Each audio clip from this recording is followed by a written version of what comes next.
ഇന്ന് ഞാനിവിടെ നല്ലൊരു പാലക്ക് തോരനാണ് തയ്യാറാക്കുന്നത്. വളരെ എളുപ്പത്തിൽ തയ്യാറാക്കാം. അതുപോലെ തന്നെ നല്ല ടേസ്റ്റിയോടുകൂടി നമുക്ക് ചപ്പാത്തിയുടെ കൂടെ ചോറിൻ്റെ കൂടെയൊക്കെ കഴിക്കാൻ പറ്റും. അതുപോലെ തന്നെ വളരെ എളുപ്പത്തിൽ നമുക്ക് തയ്യാറാക്കാം. ഇതിൻ്റെ കൂടെ കുറച്ച് പയർ കൂടി ചേർക്കുന്നുണ്ട്, ചെറുപയർ പരിപ്പ്.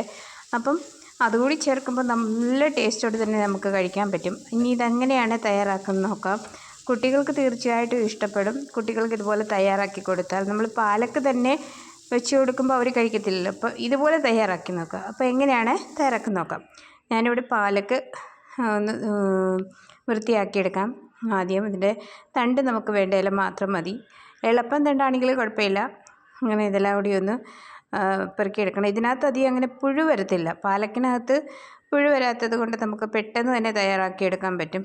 നമ്മൾ മറ്റുള്ള ചീരയൊക്കെ തയ്യാറാക്കുമ്പോൾ അതിനകത്ത് ചെറിയ പച്ച കളറിൻ്റെ പുഴുവൊക്കെ വരാറുണ്ട്. പക്ഷേ ഇതിനകത്ത് അങ്ങനെ പുഴുവൊന്നും ഞാനിതുവരെ കണ്ടിട്ടില്ല പാലക്കിനകത്ത്. പിന്നെ എന്തോ ഇലയൊക്കെ തിന്നിട്ടുണ്ട്, അതെന്തോന്നറിയത്തില്ല. പിന്നെ ഇത് ഞാൻ രാവിലെ ഫ്രഷായിട്ട് വാങ്ങിച്ചതാണ്. ഞാനതൊരു വീഡിയോ ആയിട്ട് ചെറുതായിട്ട് ഇട്ടിട്ടുണ്ട്, ഷോർട്ടായിട്ട്. അപ്പം ഇതെല്ലാം ഒന്ന് തയ്യാറാക്കിയെടുക്കാം. വളരെ വേഗത്തിലാണ് ഇതൊക്കെ നമുക്ക് തയ്യാറാക്കിയെടുക്കാൻ പറ്റും. പാലക്കിൻ്റെ ഇല, പിന്നെ ചെറുപയർ പരിപ്പ്, അത് നമ്മൾ വീട്ടിൽ വാങ്ങിച്ചു വെച്ചാൽ ഇതുപോലെ തോരൻ വെക്കുമ്പോഴും ചട്നി ഉണ്ടാക്കുമ്പോഴും ചമ്മന്തിയൊക്കെ രാവിലെ ഉണ്ടാക്കുന്നതിൽ ഇഡ്ഡലിക്ക് വേണ്ടി, അപ്പോൾ അതിൻ്റെ കൂടെയൊക്കെ കടുക് വറുത്ത് ചേർക്കാനായിട്ട് നല്ല ഒന്നാണ്. അപ്പോൾ അത് വീട്ടിൽ അത് അധികം വിലയൊന്നുമില്ല, വാങ്ങിച്ചു വെച്ചാൽ നമുക്ക് വളരെ ഉപകാരമാണ്. ഇതുപോലെ ചീരയുടെ ഇല തോരൻ വെക്കുമ്പോഴും പാലക്കിൻ്റെ ഇല തോരൻ വെക്കുമ്പോഴും ഒക്കെ അതിനകത്ത് ചേർക്കാൻ പറ്റും. ഞാനങ്ങനെ മിക്ക ദിവസങ്ങളും ഒരു പരിപ്പ്, ചെറുപയർ പരിപ്പ്, അത് നാട്ടിൽ കിട്ടുമെന്ന് എനിക്കറിയത്തില്ല. എന്ന് പറഞ്ഞാൽ നമ്മുടെ പച്ചപ്പയറിൻ്റെ ചെറുപയർ പരിപ്പിൻ്റെ തൊലി കളഞ്ഞത് ഇവിടെയൊക്കെ ഇഷ്ടം പോലെ കിട്ടും. അവിടെ നാട്ടിൽ കിട്ടുമെന്ന് എനിക്കറിയില്ല. കിട്ടുവാണെങ്കിൽ തീർച്ചയായിട്ടും വാങ്ങിച്ചു വെക്കുക. ഇതുപോലെ നമ്മൾ തോരനൊക്കെ വെക്കുമ്പോൾ ചേർത്താൽ നല്ല ടേസ്റ്റ് അതിൻ്റെ കൂടെ കഴിക്കാനായിട്ട്. അപ്പം ഇതെല്ലാം ഒന്ന് വൃത്തിയാക്കി ഇതൊന്ന് കഴുകിയെടുക്കണം. കഴുകിയെടുത്ത് ഇതൊന്ന് ചെറുതായിട്ട് അരിഞ്ഞെടുക്കുക. അപ്പം നിങ്ങൾ ആദ്യമായിട്ടാണ് എൻ്റെ ചാനൽ കാണുന്നതെങ്കിൽ സപ്പോർട്ട് ചെയ്യുക, സബ്സ്ക്രൈബ് ചെയ്യുക. അതോടൊപ്പം നിങ്ങളുടെ അഭിപ്രായം കൂടി അറിയിക്കുക. തെറ്റുകളൊക്കെ ഉണ്ടെങ്കിൽ അതുകൂടി ഒന്ന് അറിയിക്കുക. അപ്പം നമ്മൾ പറയുന്നതിലൊക്കെ തെറ്റ് കാണും, അതുപോലെ വീഡിയോയ്ക്കകത്ത് തെറ്റ് കാണും. അതൊക്കെ തിരുത്തുവാൻ സാധിക്കും. അതുകൊണ്ട് നിങ്ങളുടെ അഭിപ്രായം കൂടി തീർച്ചയായിട്ട് ഒന്ന് അറിയിക്കുക. ഇനി ഇതൊന്ന് അരിഞ്ഞെടുക്കട്ടെ. ഈ ഒരു രീതിയിൽ അരിയുമ്പോൾ പെട്ടെന്ന് തന്നെ അരിയാൻ പറ്റും. കട്ടിങ് ബോർഡിൽ വെച്ചരിയുമ്പോൾ അത് അത്രയും സ്പീഡായിട്ട് നമുക്ക് ഇലയൊന്നും അരിയാൻ അറിയില്ല. അതുകൊണ്ട് ഞാൻ ഇതുപോലെ കയ്യിൽ പിടിച്ചിട്ട് തന്നെയാണ് അരിയുന്നത്. അത് അവരവരുടെ ഇഷ്ടത്തിനനുസരിച്ച് എങ്ങനെ അരിയാൻ പറ്റുന്നു അതുപോലെ. തീരെ ചെറുതായിട്ട് അരിഞ്ഞാൽ അത്രയും നല്ലത്. കനം കുറച്ച് തീരെ ചെറുതായിട്ട് അരിഞ്ഞെടുക്കുക. ഞാനിതെല്ലാം ഒന്ന് അരിഞ്ഞെടുത്ത് ഇനി നമുക്ക് പാൻ അടുപ്പിൽ വെച്ച് എണ്ണ ഒഴിച്ച് കൊടുക്കാം ആവശ്യത്തിന്. തോരനൊക്കെ അധികം എണ്ണ ചേർക്കാതിരിക്കുന്നതാണ് നല്ലത്. ഞാൻ തോരന് വെക്കുമ്പം അധികം എണ്ണ അങ്ങനെ ചേർത്ത് കൊടുക്കാറില്ല. കാരണം നമ്മൾ എത്ര എണ്ണ ഒഴിവാക്കാവോ അത്ര എണ്ണ കുറച്ച് ഉപയോഗിക്കുക. ഇനി ഇതിലേക്ക് ഞാൻ കടുക് ഇട്ട് കൊടുത്തിട്ടുണ്ട്. ഇനി ഇതിലേക്ക് നമുക്ക് ചെറുപയർ പരിപ്പ് ഞാൻ കഴുകി ഇവിടെ വെച്ചിരുന്നത് അതുകൂടി ചേർത്ത് കൊടുത്തു. ഇത് വേവിക്കേണ്ട ആവശ്യമൊന്നുമില്ല, സെപ്പറേറ്റ് വേവിക്കേണ്ട ആവശ്യമേ ഇല്ല.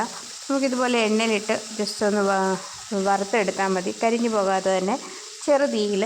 ഇത് പെട്ടെന്ന് ഫ്രൈ ആയിപ്പോവും, അതുകൊണ്ട് കരിഞ്ഞു പോവും. അതുകൊണ്ട് ചെറുതീയിൽ വെച്ചിട്ട് ഇതുപോലെ ഫ്രൈ ആക്കി എടുക്കുക. അതിന് ശേഷം സവാള ഉള്ളി അരിഞ്ഞത് ചേർത്ത് കൊടുക്കുക. എനിക്ക് വെട്ടത്തിൻ്റെ പ്രോബ്ലം ഉണ്ട്. ഇത് ജനലിൻ്റെ സൈഡിലായതുകൊണ്ട് ഇപ്പം നല്ല വെയിൽ സമയമല്ലേ, അതുകൊണ്ട് നല്ല ലൈറ്റായിട്ട് കാണുന്നുണ്ട്. അതുകൊണ്ട് ക്ലിയറായിട്ട് കാണാൻ പറ്റുന്നില്ല. ഉള്ളി ചേർത്ത് കൊടുത്തു. ഇനി അതൊന്ന് വഴറ്റിയതിന് ശേഷം നമുക്കിനി ഉപ്പ് ചേർത്ത് കൊടുക്കാം. ആവശ്യത്തിന് ഉപ്പ് ചേർത്ത് കൊടുക്കുക.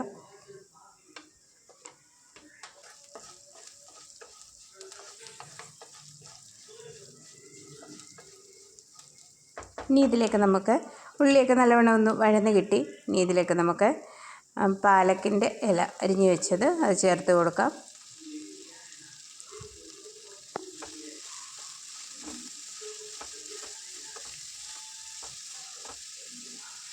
പാലക്കിൻ്റെ ഇല നല്ലവണ്ണം ഒന്ന് വഴന്ന് കഴിഞ്ഞതിന് ശേഷം നമുക്ക് നമ്മുടെ മസാല ആദ്യമേ ചേർത്ത് തയ്യാറാക്കി വെക്കുക. തേങ്ങ, പച്ചമുളക്, വെളുത്തുള്ളി, ജീരകം, മഞ്ഞൾ.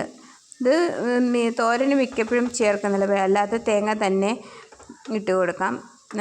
പച്ചമുളകും ചേർത്ത് അരിഞ്ഞു കൊടുക്കാം. പക്ഷേ ഞാൻ ഇലത്തോരനൊക്കെ വെക്കുമ്പം ഇതുപോലെ തേങ്ങ ഒന്ന് ചതച്ചിട്ടാണ് ഇത് ചേർക്കുന്നത്. അതിൻ്റെ കൂടെ ജീരകവും വെളുത്തുള്ളിയൊക്കെ അരച്ച് അല്ലെങ്കിൽ ചതച്ച് ചേർക്കുമ്പോൾ അത് നല്ലൊരു ടേസ്റ്റാണ്. നമ്മൾ ഡയറക്റ്റ് ചേർക്കുന്നതിനെക്കാട്ടിലും കൂടുതലായിട്ട് ടേസ്റ്റ് ചതച്ച് ചേർക്കുമ്പോഴാണെന്ന് എനിക്ക് തോന്നുന്നത്. പിന്നെ അത് ഒക്കെ ഓരോരുത്തരും അവരവരുടെ ഇഷ്ടമല്ലേ, നിങ്ങൾക്ക് എങ്ങനെ ഇഷ്ടമെന്നുള്ളതോടെ അറിയിക്കുക. അങ്ങനെ പാലക്കിൻ്റെ വെള്ളമൊക്കെ ഒന്ന് വറ്റിക്കഴിഞ്ഞു. ഇനി നമുക്ക് നമ്മുടെ സ്പെഷ്യൽ മസാല തോരനുള്ള തേങ്ങയും പച്ചമുളകും ഇഞ്ചിയില, വെളുത്തുള്ളി, ജീരകം, മഞ്ഞൾ ചതച്ചത് ചേർത്ത് കൊടുക്കാം. തോരന് പിന്നെ ആരും ഇഞ്ചി ചേർക്കാറില്ല, കാബേജിന് മാത്രമേ ഇഞ്ചി ചേർക്കാറുള്ളൂ എനിക്ക് തോന്നുന്നത്. ഞാൻ അത്രയേ ഉള്ളൂ. തോരനിലെ കാബേജിന് മാത്രമേ ഇഞ്ചി ചേർക്കാറുള്ളൂ. പിന്നെ മീൻ വറ്റിക്കുമ്പോഴൊക്കെ ചേർക്കാം.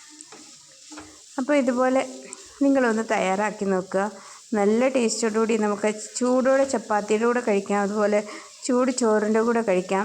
നിങ്ങൾ തയ്യാറാക്കി നോക്കിയിട്ട് നിങ്ങളുടെ അഭിപ്രായം അറിയിക്കുക.